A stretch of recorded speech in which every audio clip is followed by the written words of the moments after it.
Yeah, so I'm an associate professor. I came here a few years ago, and I was struck by the opioid epidemic in particular here in New England and how the criminal justice system could play a role in health among people who were involved in the criminal justice system and had problems with opioid use.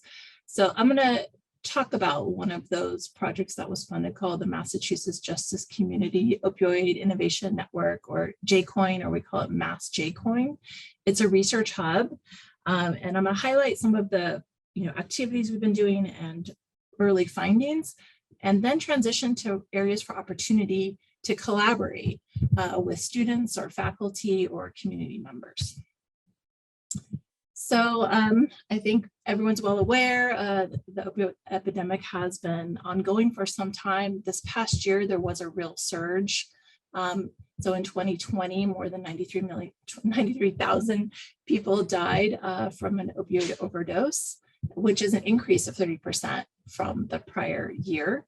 And so this here is a commentary from the director of the NIDA, the National Institute on Drug Abuse, talking about how this is a horrifying situation, one in which that requires radical changes. And I'm just highlighting this here. It's the type of language we don't often hear from directors of the National Institutes of Health. It's sort of trying to convey the urgency and remind folks COVID has been happening. That is, of course, really drawn our attention and focus, but we need to reorient ourselves to the opioid epidemic. It is an ongoing and worsening situation. And it is the case that that is also happening here in Massachusetts as well. So the report was released last week from the Massachusetts Department of Public Health on where we at with overdose deaths, and there was an increase of 5% from the prior year. This graph shows, what's been happening from 2000 to 2020. So there was a marked increase in overdose deaths here in Massachusetts, and Massachusetts does stand out as a place in New England where it has been known for some time that these states in green, including New England, are places where the opioid epidemic has particularly hard impacts. This is data from 2019. We're waiting for the latest data to be released from the CDC. And so this is one reason why I came to New England from California, was to be working and living in a space where I could translate my research into new research, but also practice and policy making. So, as was mentioned in the introduction, I have been doing research on addiction for more than 20 years or so now, much of it in California, where I helped to lead longitudinal studies on opioid and other types of substance use disorders. And from that portfolio of work, we help to create empirical evidence to show how opioid use is often like a chronic health condition or disease, in that there are cycles of change that in use over time. So over someone's life course, someone can increase their use, decrease their use, achieve abstinence or no use at all, to be followed by a return to use. There's also patterns showing, poor treatment engagement and retention. So it can mean that it's a challenging health condition to address. At the same time, patterns of opioid use can and do change. Recovery is possible. And I became interested in conducting research on what are the sort of turning point events that can change someone's opioid use. And my research in that from a large body of work from others indicates that treatment with medications can be a turning point event that reduces or causes opioid use to stop altogether. And when I talk about these medication treatments, it's these medications for opioid use disorder, MOUD. It used to be called MAT, medication assisted treatment, but the language has been changing towards less stigmatizing terminology. And so there's three types of medications that are approved by the FDA as ones that are effective for treating opioid use disorder: methadone, buprenorphine, and naltrexone. Each of them have a different mechanism of action. They're administered in different ways and have different policies and regulations to oversee how they get distributed. And so that does matter when we think about healthcare access and the extent to which people can receive these medications and stay on them, in part, is determined by these differences shown here. So it's important to note too that MOUDs are not cures. Again, like with chronic health conditions, they're effective only for so long as people continue to take the medications. So it's important to initiate treatment and then to engage people in treatment for as long as they might need it. And it could be in an indefinite amount of time. But some challenges of this type of treatment is that very few people with opioid use disorder ever receive these medications. They typically use opioids for 10 or more years before they ever do get treatment. Many treatment providers still do not provide these medications. So it's not an option when someone gets care for their addiction. Often they are not able to receive these medications. And it turns out that over someone's life course, they spend much more time living in incarcerated settings, like in jail or prison, than in receipt of treatment. And so those experiences of being in jail or prison elevate people's risk for mortality rather than reduce it, as was once assumed to be the case. And so this is the problem that my JCOIN project is focused on.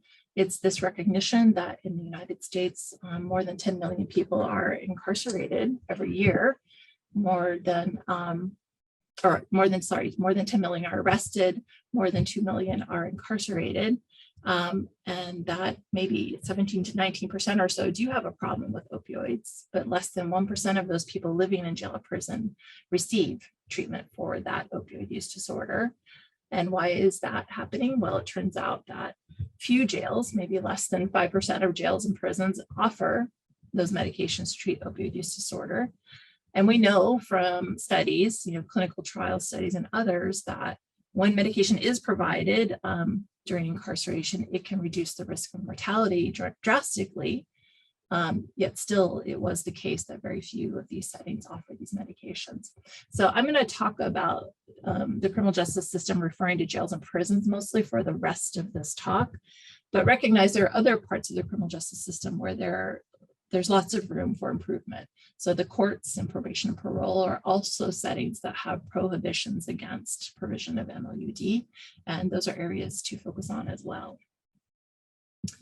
So let's turn to my MassJCOIN clinical research hub.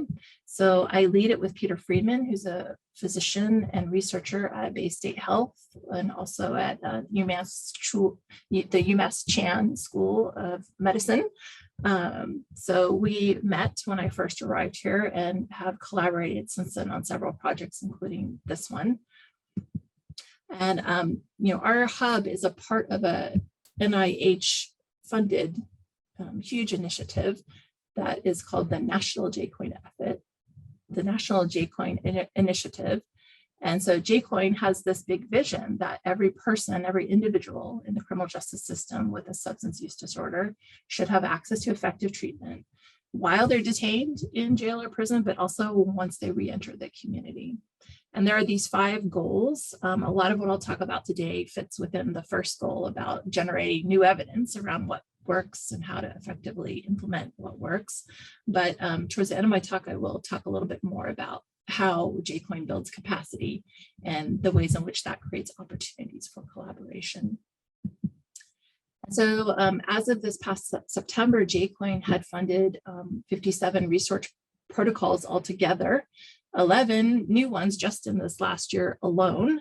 And there are these accelerator supplements, these clinical trials, these mapping and modeling projects, and then these statistical advancement types of projects. I'm really going to talk about my projects, which are focused in these first 2 categories, an accelerator supplement and a research hub, a clinical trial research hub.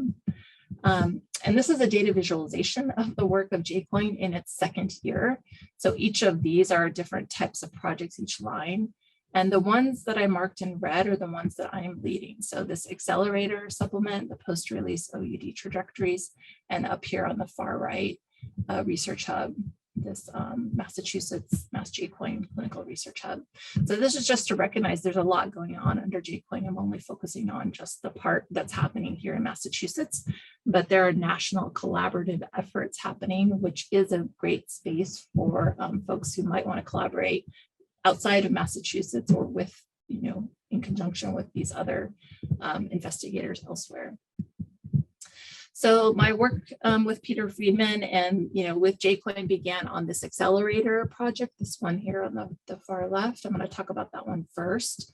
And this study originated in part because of a SAMHSA funded work that I was doing. That SAMHSA, the Substance Abuse and Mental Health Services Administration, funded the Franklin County House of Corrections, the jail in Greenfield, to expand what they were doing around provision of treatment for opioid use disorder, and for Franklin County to assist nearby Hampshire County to implement similar types of treatment while people are incarcerated and afterwards.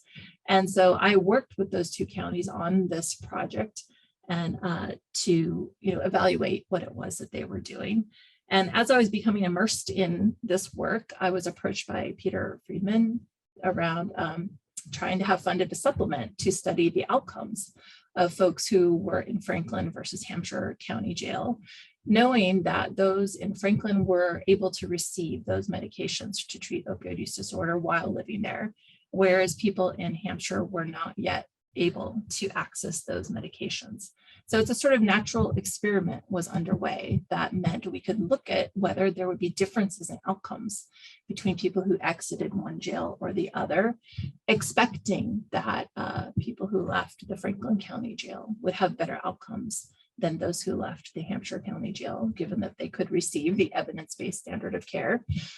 So we proposed this study. It was ultimately funded where we would find up to 500 folks who'd exited the two jails, recontact them, do an interview with them, acquire their administrative data to look at their outcomes, and to really understand their opioid use in relation to whether they receive medications or not.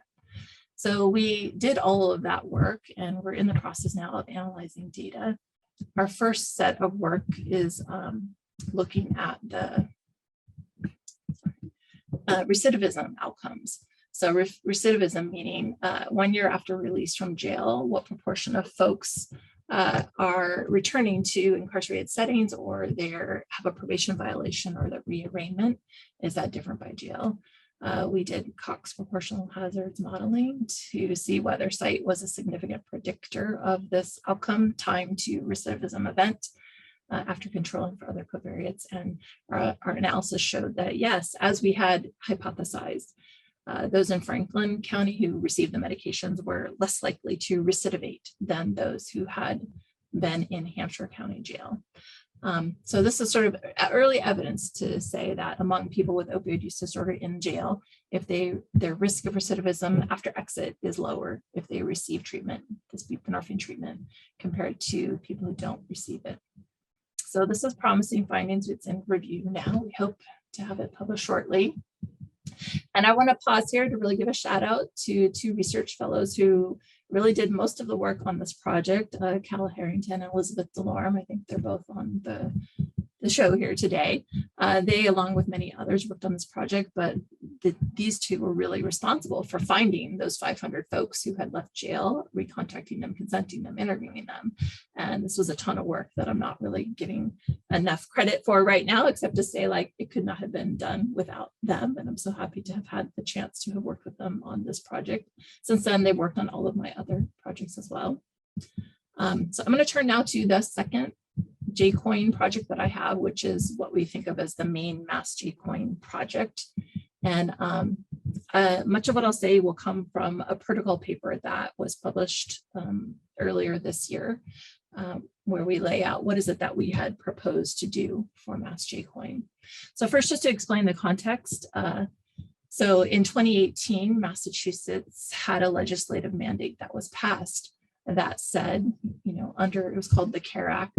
It said that, the Department of Public Health needed to implement a pilot program to provide those medications for opioid use disorder in 5 houses of correction or jails in these counties listed here, no later than starting September 2019. So these counties marked in red were the ones who stepped forward and said that they would pilot test this new change in policy.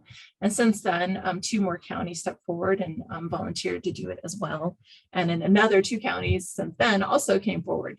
So these counties became the pilot projects where they are, charged with providing the 3 types of medication to people who are already on the medication when they arrive at the jail, but also to people who have opioid use disorder who are not yet on it. They need to be inducted onto the medication. They're also responsible for helping people to continue care once they leave jail and re-enter the community. So there's work around not only provision of care while people live in jail, but also coordinating the continuation of care at exit by working with the community treatment providers.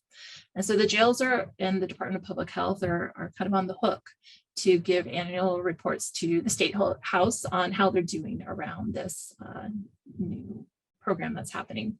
So we had heard this was happening and we thought we would propose this as a research study. This is a big change in policy and practice that could be the basis of a study. So this is what we did propose as a JCOIN project. It was ultimately funded and became the MassJCOIN Research Hub. So over 5 years, we're doing a type 1 hybrid effectiveness implementation study. There are 3 aims. The first aim is a longitudinal treatment outcome study. The second aim is an implementation study. And the third aim is an economic evaluation. Today, I'm only going to talk about the first 2 aims. This third aim is very important, but it's its own world unto itself and would require a separate presentation to describe. Suffice it to say here that the economic evaluation will help us know what does it cost to implement a program like this one inside jails and prisons, and does it result in avoided costs down the road such that we can calculate like what is the cost benefit of implementing treatment like this inside jails and prisons. So let's start with, so I also, I should highlight here, these are all the folks who are involved in the MassJCOIN Research Hub. There's a lot of people at several different institutions, at universities, in the jails, the community treatment providers, and at the Department of Public Health, the Massachusetts Department of Public Health. And one of our main goals was to be sure each jail would be gifted a research assistant, at least one, probably 2, who work there pretty much full time, ensuring we collected the data that we're going to need to accomplish our aims. So we're lucky to have a budget that lets us resource ourselves in this way. The project would not be possible without this type of research staff. So for the longitudinal treatment outcome study, we're hoping to collect data on more than 7,500 people who are incarcerated in those 7 and now 9 jails in Massachusetts who have opioid use disorder. And we want to follow them for at least 18 months, hopefully more, after they exit jail, so that we can know their outcomes. So our primary outcomes are, once they leave jail, do they continue to engage with treatment, and for how long? Are they retained in treatment? We have secondary outcomes such as, do they overdose, the time to overdose, their use of the emergency department and the hospital, mortality, and then indicators of recidivism like reincarceration and rearrest. And so we're interested in knowing whether these outcomes are different depending on the type of medication they received while incarcerated. So our key explanatory variable or independent variable is their receipt of each of those types of medication compared to none at all. We're interested in other explanatory variables like their other behavioral or mental health or physical health conditions, their sociodemographic characteristics, some other risk factors maybe for poor outcomes. We're able to measure those and see how they impact outcomes as well. We also, in addition to individual level explanatory variables, have a site level or contextual level variables. So we can see whether the context within which people are treated relates to their outcomes above and beyond their individual characteristics. So this work is underway. It really does depend on those research assistants being situated at each of the jails and collecting data, which we maybe naively thought would be kind of straightforward, and turns out is not the case at all. This is an example here of how someone flows into the jail and kind of what happens to them with just one jail as an example. There are several sites, each of which has their own process and points along the path that look different than this one here. But it's an example of like a person enters, there's different screenings and assessments happening along with biological tests, and more data gets collected, entered into several different data systems, or maybe even collected on paper. And depending on what happens at each of the junctures, several different things can happen. So part of our work was just to map this complexity. And I think here today we have Sam Tarpolin, who's a MPH student now, who is a key person who works inside the Franklin County Jail with us around mapping all of this out. So all this work was well underway starting in September 2019, and we were getting on top of the data and how to collect it on site, when COVID-19 happened that March, April, and the jails were especially impacted in that, there was a ruling in Massachusetts that meant people were released from jail pretty quickly, like rapidly, without a lot of notice. And then also they were trying to not incarcerate new people if they could avoid it at all possible. So on the right is a graphic showing how like the folks on the medications inside each of the jails really changed over time. Like our sample size was shifting from what we had expected. So we learned to, be okay with it. This is kind of my world, what we had planned to do, the reality. Okay, how can we adapt and pivot? That became the key words we were repeating to ourselves all the time. And one of those ways was to see this as a research opportunity.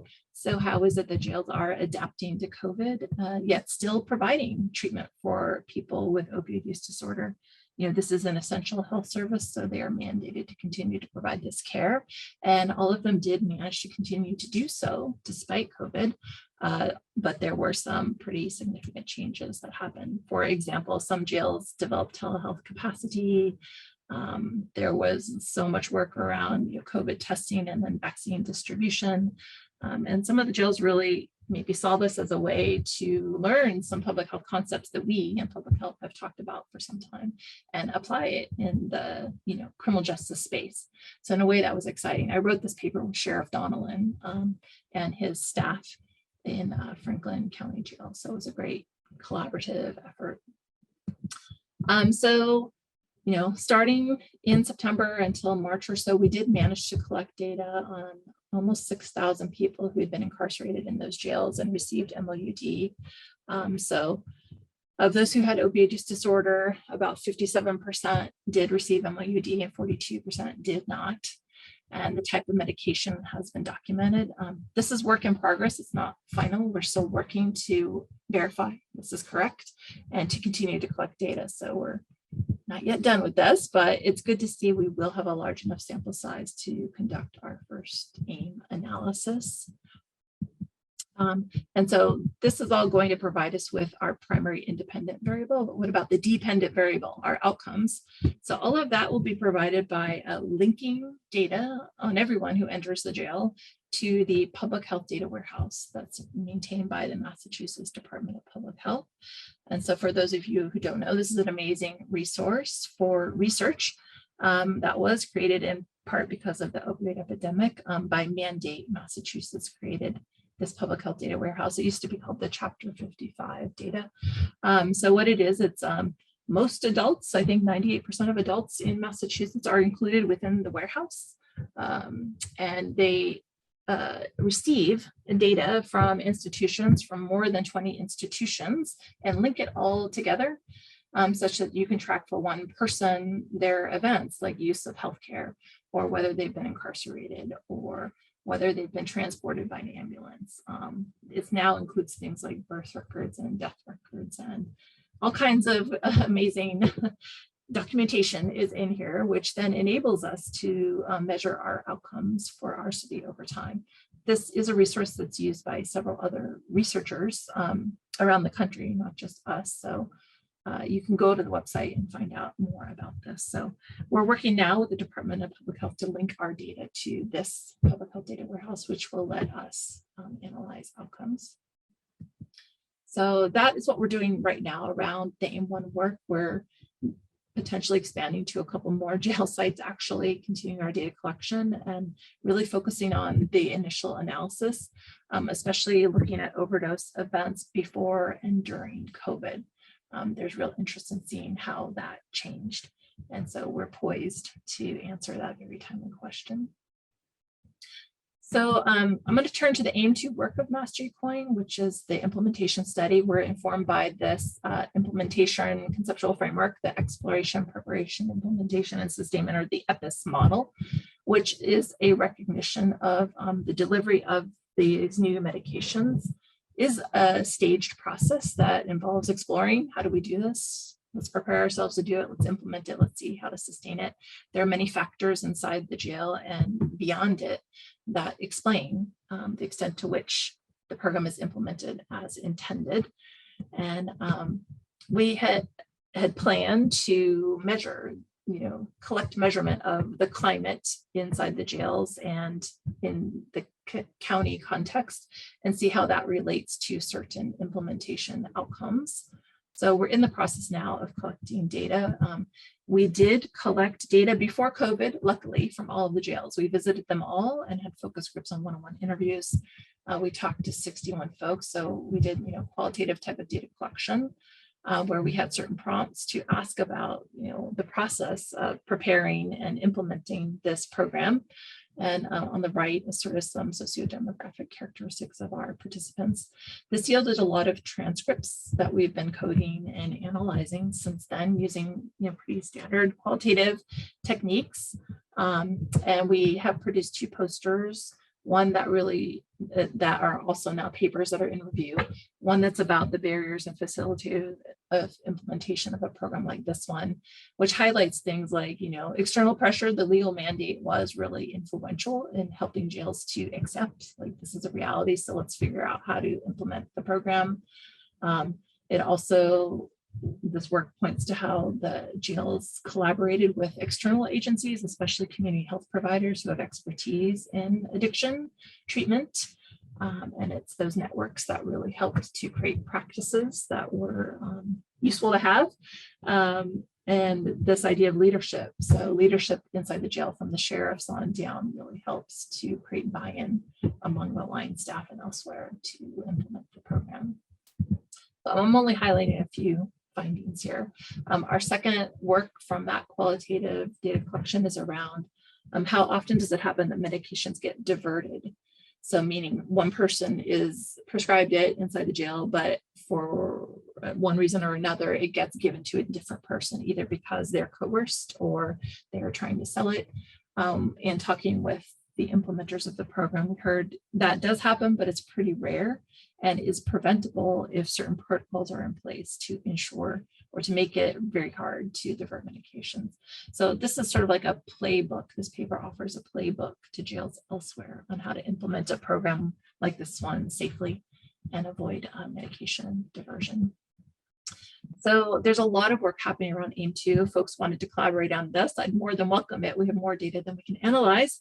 We're leading a couple additional papers now already, but there's other data on hand that could be mined. And we have new data collection underway right now as well, including talking to the participants themselves who were receiving the medications while they were incarcerated and now are in jail. So this will be the chance to hear from them directly. I think the first time a program like this has done that. So I'm going to return now. We've been talking about the evidence, this priority goal 1. I'm going to shift gears now to talk about the building capacity work that's happening, highlighting how this might be opportunities for collaboration with others. And within that goal, there are many activities, at least 5 activities, big activities that National JCOIN leads. I'm just going to walk through a couple of them. One is around creating opportunities for people for free to learn more about these topics and then be able to go back and talk with their peers or coworkers or others about that. So there are these online courses, there's podcasts, There's these short learning modules. This was launched this summer. I myself was tapped to create this online course around mixed methods, research designs, like what is it, how do you do it? And you can go to it and take the course if you like. It's only 2 hours of your time. It's also a way just to, I've been using it to in class, like with students, just to introduce them to some concepts that are pretty core ones, no matter the substantive content. This is a research design that you see across many different spaces. So one example of using especially these, the courses around, medication, what is it, geared towards judicial leaders or correctional officers or others who are in the criminal justice system. Those are great modules I've been putting towards folks I'm working with on another project called HEART. So Holyoke Early Access to Recovery and Treatment, or HEART, is where I'm working with Judge Bill Hadley in the Holyoke District Court, where he's interested in offering or creating opportunities for people who come before his court and have problems with opioids to receive treatment. So he's a real leader and champion in providing access to care through the court. But he needs help in educating his judicial peers on, like, what is this? So the JCOIN materials have been useful to put out there in the world as a way for people to learn. It's also the case that UMass interns, this is opportunity for them, and I've listed them here below. They themselves take advantage of these materials, and they're the ones who go into the court and are often the face. They're one of the faces of the HEART program. So these materials have been one way to help us all talk like the same language. I want to highlight here, we'll be looking for a new research intern for the fall. We have 2 great ones right now, Autumn and Rithika, who are following the footsteps of Sam, and all coordinated by Amelia Bailey. So I'm so lucky to have all of them on my team and to maybe expose the next generation to doing this type of work. Another resource is this LEAP program, Learning Experiences to Advance Practice. So there are 3 tracks where people can sign up and receive mentorship for up to a year or 2, depending on the track. It's geared towards undergrads, graduate students, junior investigators, and also community partners. So they're trying to really diversify who is included in the JCOIN space. And so here is the cohort from who are part of the LEAP training program for the 2nd year that it's been going, 3 of whom are UMass folks, Amelia Bailey, Levin Schwartz, and Price Mishner. So this is a way for people to create peer mentorship, but also receive mentorship from like leaders across the country who are doing this type of work in different academic institutions. So you can learn more about LEAP here at this website. The 2022 cohort applications for it will open shortly, probably this January. It's not open yet, but it will be soon. So just a heads up, if you're interested, I'm happy to talk about it more with anyone. Another initiative of JCOIN is called this JRIG. The JCOIN, it's this JCOIN Rapid Implementation Grants. So this is where JCOIN is awarding grants of $100,000 for 2 years. And it happens on 3 cycles per year. So it's really a quick way to be funded for, kind of a modest project, but still can be a pretty substantive one. The next cycle, the application for it is due in February. So we're coming up on it. And I happen to be one of the reviewers who sees all the applications and helps to score them using typical NIH criteria. So if anyone wanted tips on how to be competitive, I'm happy to talk about that. I want to see folks get funded in this space. I helped to do that with one of the current awardees, Elias or Eli Klumper, who's at the University of Vermont. He was awarded one of these, and he's doing a statewide evaluation of MOUD in Vermont, very similar to what we're doing in MassJCOIN. So we're hoping to have like a comparative analysis of how did these 2 states compare in the delivery and outcomes of this type of treatment. And I want to highlight maybe one opportunity for a JRIG idea, potentially, is something I didn't talk about at the outset. The report from the Department of Public Health in Massachusetts that came out last week, I believe, highlighted the gender and racial ethnic differences in opioid overdose here in Massachusetts. noting this striking increase in overdose-related deaths among especially Black men has really worsened. There's been a huge increase in the overdose death rates in that population. So I think how this could potentially be a space to research further through a JRIG award. And it's also the case for women of all race and ethnic groups. Their risk for overdose worsened in this past year.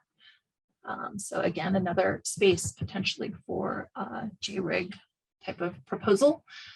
There's lots here to understand why is this happening and what can we do about it.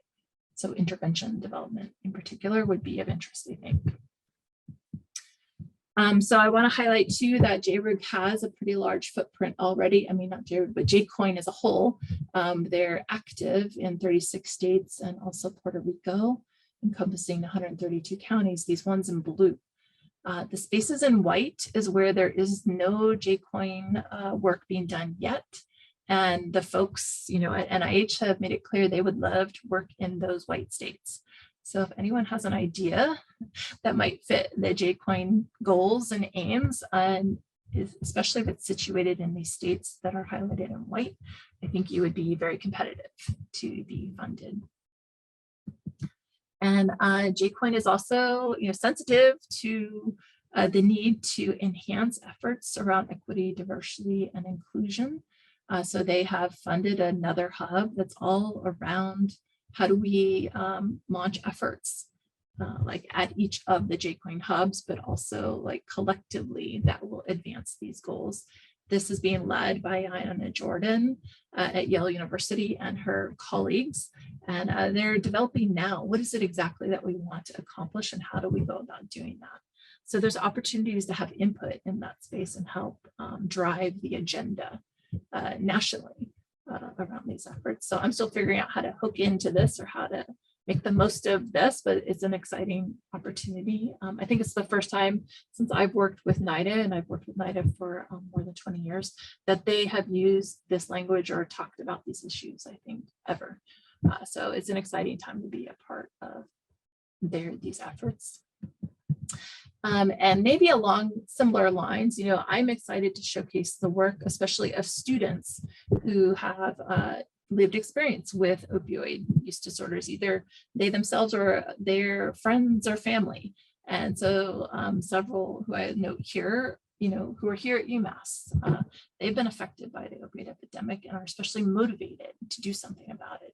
So it's exciting to work with them as well. And I'm happy to mentor them and help them find their path to how to be a part of the solution. And another thing I'm interested in is how do we change the narrative around addiction? There's a group, the Health and Justice Action Lab at Northeastern. They're all about how do we change the language, the tired narratives of the drug policy era that I was raised in are kind of falling out of fashion, and we need to find different ways to talk about addiction. And part of my effort around that is to create spaces to share humanized portrayals of opioid and other substance use disorders.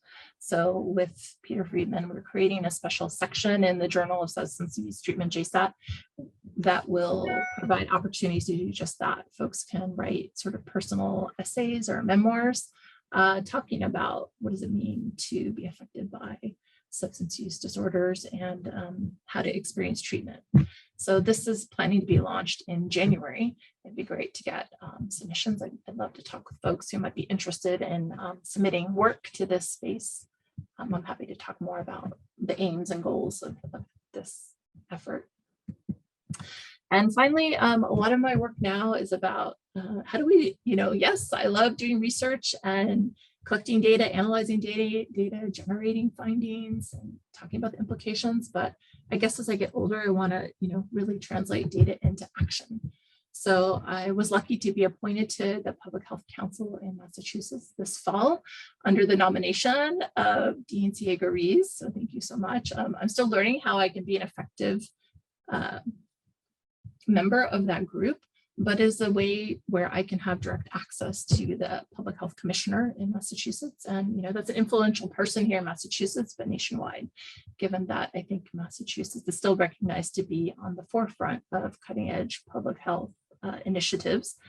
And I was recently also invited to join the United Nations Office on Drugs and Crime work group, where they're looking for experts to share their knowledge and expertise and recommendations for what do we do about addiction among people in incarcerated settings elsewhere in the world, especially in countries that have some pretty punitive, a history of punitive policymaking.